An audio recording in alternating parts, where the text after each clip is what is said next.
নেশাময় আসক্তি লেখিকা বন্যা শিকদার পর্ব ৪৪। অয়ন হঠাৎ স্থির হয়ে গেল, তার চোখে এক ঝলক আতঙ্ক খেলে গেল। আহি থামল না। আমি কাল রাতে লুকিয়ে লুকিয়ে শুনেছি এই লোকটা বলেছিল তার মেয়ে আছে। তাহলে তুমি বলো ভাইয়া, এই লোকটা কিভাবে আমার অয়ন ভাই হয়? আদিল এক নজরে সবকিছু বুঝে গেল আহি ঠিক কি শুনেছে। সে ধীরে অয়নের দিকে তাকালো। অয়ন নিঃশব্দে দাঁড়িয়ে আছে, চোখ দুটো ফাঁকা। না সে সত্যিটা বলতে পারছে, আর না আহির কাছে গিয়ে তাকে শান্ত করতে পারছে। বরং যতবার সে এগিয়ে যাচ্ছে ততবারই আহি আতঙ্কে চিৎকার করে উঠছে। আদিল আবার আহির মাথায় হাত বুলিয়ে দিল। বনু প্লিজ কান্না বন্ধ কর, এমন কিছুই হয়নি। অয়নের জীবনে তুই ছাড়া আর কেউ নেই, তাহলে মেয়ে আসবে কোথা থেকে? অয়ন যাদের মেয়ে বলছে তারা আসলে। আহি হঠাৎ চিৎকার করে উঠল। সে এক ঝটকায় আদিলের কাছ থেকে সরে গেল। চোখ দুটো লাল হয়ে গেছে কান্নায়। ভাইয়া, তুমি ওই লোকটার হয়ে কথা বলছো? তাহলে তুমি জানতেই এই লোকটা কাউকে খুন করবে? তোমরা কেউ ভালো না, সবাই খুনি। এই বলে সে দৌড়ে রুম থেকে বেরিয়ে গেল। তার পিছু পিছু ছুটে গেল মুন, মাহি আর তাদের মায়েরা। রুমের ভেতর হঠাৎ এক অদ্ভুত শূন্যতা নেমে এলো। অয়ন স্থির হয়ে দাঁড়িয়ে আছে, মাথা নিচু, চোখে অজানা ঝড়। মহিবুল শেখ রক্তিম চোখে তাকিয়ে রইলেন তার দিকে। ধীরে ধীরে এগিয়ে এসে গম্ভীর কণ্ঠে বললেন, আহিমা কি বলছে এসব? তুমি কাদের খুন করেছো? অয়ন চুপ। এই নীরবতাই যেন সবচেয়ে ভয়ঙ্কর উত্তর। জাহিদ শেখ এবার রাগ সামলাতে পারলেন না। কথা বলছো না কেন? তুমি কাদের খুন করেছো? আমার বৌমা কখনো মিথ্যে বলে না। তুমি নিশ্চয়ই কিছু করেছো, নয়তো এভাবে ভয় পাবে কেন? অয়ন মাথা নিচু করে দাঁড়িয়ে রইল। এই নীরবতা পরিস্থিতিকে আরো অস্বাভাবিক করে তুলল। ঠিক তখনই আদিল এগিয়ে এসে তাদের মাঝখানে দাঁড়িয়ে গেল। বাবাই কি বলছেন এসব? বনুর মতো আপনাদেরও মাথা খারাপ হয়ে গেছে নাকি? ও না হয় কিছু দেখে ভয় পেয়ে আবোল তাবোল বলছে, কিন্তু আপনারা সুস্থ থেকেও এইসব বলছেন। সে অয়নের দিকে তাকালো। এমনিতে অয়ন বনুকে নিয়ে আপসেট, তার উপর আপনারা আবার শুরু করলেন। আদিলের কথায় পরিস্থিতি কিছুটা থামলো, কিন্তু জাহিদ শেখ এত সহজে থামার মানুষ না। তিনি ভ্রুকুচকে আবার বললেন, ঠিক আছে আমার বৌমা ভুল বলছে ধরে নিলাম, কিন্তু অয়ন এত ভোরে কোথায় গিয়েছিল? আর অচেতন অবস্থায় ওকে কোথায় বা পেল? এই প্রশ্নের উত্তর আছে তোমার কাছে? অয়ন আবারও চুপ, একইভাবে দাঁড়িয়ে রইল। আদিল একটু বিচলিত হলো না, বরং শান্ত কণ্ঠে বলল, বাবাই আপনিও পাগল হয়ে গেছেন। বনু তো প্রায়ই অয়নের সাথে বের হয়, হয়তো আজ কিছু দেখে ভয় পেয়েছে। তারপর অয়নের দিকে তাকিয়ে বলল, আমি ঠিক বলেছি তো? অয়ন শুকনো ঢোক গিলে নিচু স্বরে শুধু বলল, হুম। ব্যাস এই একটুকু শব্দ বলেই সে আর এক মুহূর্তও দাঁড়ালো না। গটগট করে রুম থেকে বেরিয়ে গেল। আদিল তার পিছু নিল। অয়ন দ্রুত পা ফেলতে ফেলতে ছাদে উঠে গেল। ছাদে পৌঁছে হঠাৎ দেয়ালে জোরে ঘুষি মারল। তার হাত লাল হয়ে উঠছে, ত্বক ফেটে যাচ্ছে, কিন্তু সে থামছে না। যেন নিজের ভেতরে যন্ত্রণা, রাগ, অসহায়তা সবকিছু এই দেওয়ালে আঘাত করে বের করে দিতে চাইছে। সে আবার ঘুষি মারতে যাবে, ঠিক তখনই আদিল দৌড়ে এসে তার হাত শক্ত করে ধরে ফেলল। স্টপ ভাই, এসব কি করছিস তুই? তো কি করব আমি? দোয়েল পাখি আমার সাথে কথা বলছে না, আমাকে দেখলেই চিৎকার দিয়ে ওঠে। ও বোঝে না ওকে ছাড়া আমার একটু ভালো লাগে না। আমি বুঝতে পারছি, তবে বনু ওখানে গেল কিভাবে? তোকে আরো সাবধানে যাওয়া উচিত ছিল। আর তুই যখন যাচ্ছিস আমাকে নিয়ে গেলি না কেন? অসহায় চোখে তার দিকে তাকালো। তার কণ্ঠ ভারী। আমি কিভাবে জানবো পাখি আমার পিছু নেবে? আমি ওকে ঘুমিয়ে রেখে গেছি, কিন্তু ও বেলকনি দিয়ে নেমে আমার আগে গাড়ির পেছনে লুকিয়ে পড়েছিল। আর সেটা আমি সিসিটিভি ফুটেজে দেখলাম। হোয়াট? বনু বেলকনি দিয়ে নামলো কিভাবে? আদিল হতবিহ্বল হয়ে বলল। অয়ন নিচু গলায় বলল, শাড়ি বেঁধে। আমি ভেবেছিলাম আজকেই সব বলে দেব, কিন্তু তোর বোনের সেই ধৈর্য হয়নি। বলতো আদিল, আমি এখন দোয়েল পাখিকে ছাড়া কিভাবে থাকবো? ও তো আমার ছায়াও সহ্য করতে পারছে না। আমি ওকে কিভাবে সব বলবো? তোকে আমি আগেই বলেছিলাম এসব করার দরকার নেই। অয়ন হঠাৎ মাথা তুলে তাকালো, চোখে তীব্র আগুন জ্বলে ওঠে।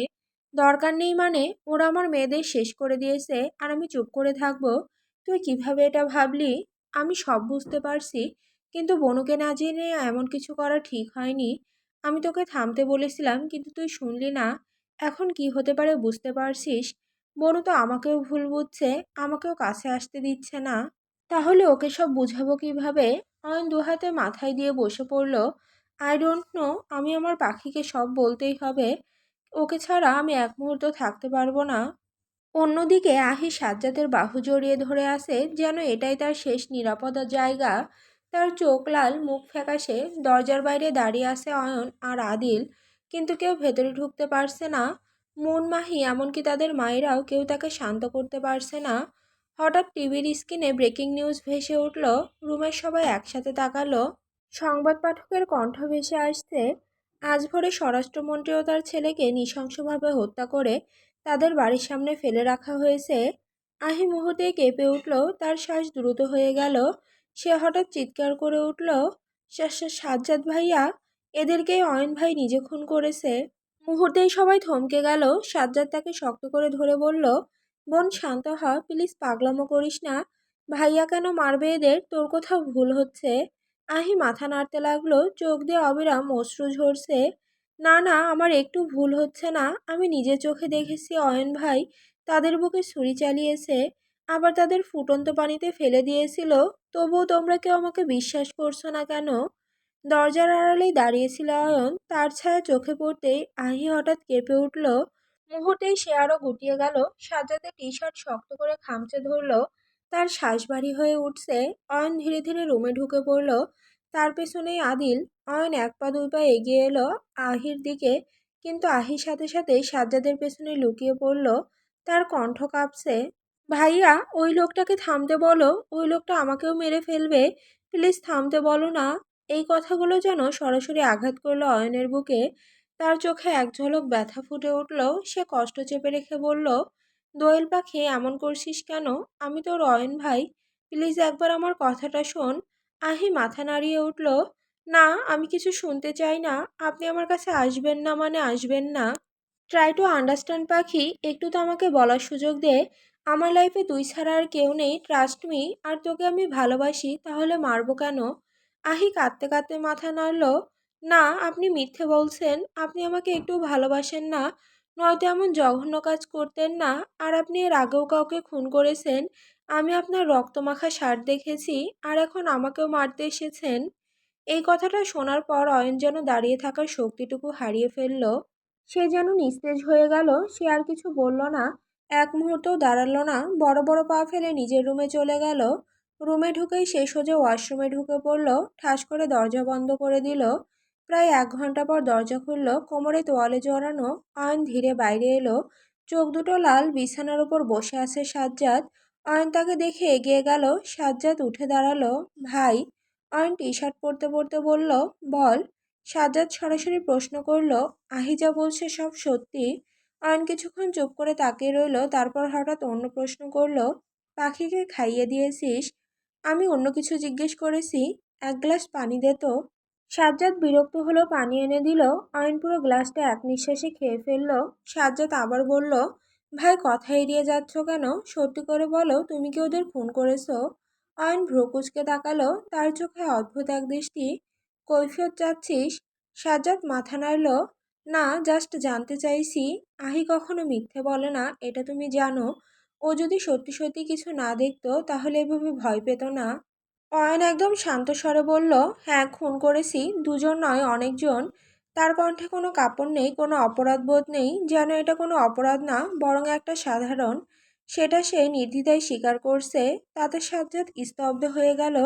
তার গলা শুকিয়ে আসতে নিচু স্বরে আবার জিজ্ঞেস করলো, কেন এমন জঘন্য কাজ করলে ভাই? পুলিশ যদি সব জেনে যায় তখন আমাদের ফ্যামিলির সম্মান কোথায় যাবে ভেবেছো? আমি কোনো জঘন্য কাজ করিনি, বরং ভালো কাজ করেছি। সমাজ থেকে দুটো পশুকে সরিয়েছি। আর পুলিশ, আমি কাউকে খুন করেছি এর কোনো এভিডেন্স আছে কারো কাছে? সাজ্জাদ চুপ করে রইল। সে বুঝে গেল এই মানুষটা এখন অন্য জায়গায় দাঁড়িয়ে আছে। তার কাছে এটা অপরাধ না, এটা প্রতিশোধ, এটা ন্যায় বিচার। তারপর অয়ন আবার আগের মতো স্বাভাবিক গলায় বলল, পাখি কি করছে? সাজ্জাদ কিছুটা থমকে গিয়ে বলল, ঘুম পাড়িয়ে দিয়েছি, খাবার খেয়েছে, অল্প খাইয়ে দিয়েছি। অয়ন মাথা নাড়ল। তারপর নির্লিপ্ত স্বরে বলল, এবার তুই নিজের রুমে যা, আমার একটু প্রাইভেসি লাগবে। সাজ্জাদের মনে হাজারটা প্রশ্ন ঘুরছে, কিন্তু একটা শব্দ মুখে আনতে পারল না, কারণ অয়নের সামনে দাঁড়িয়ে কথা বলার সাহস তার নেই। সে ধীরে ধীরে পেছনে সরে গেল, নিঃশব্দে দরজা খুলে বেরিয়ে গেল। রুমে একা রইল অয়ন।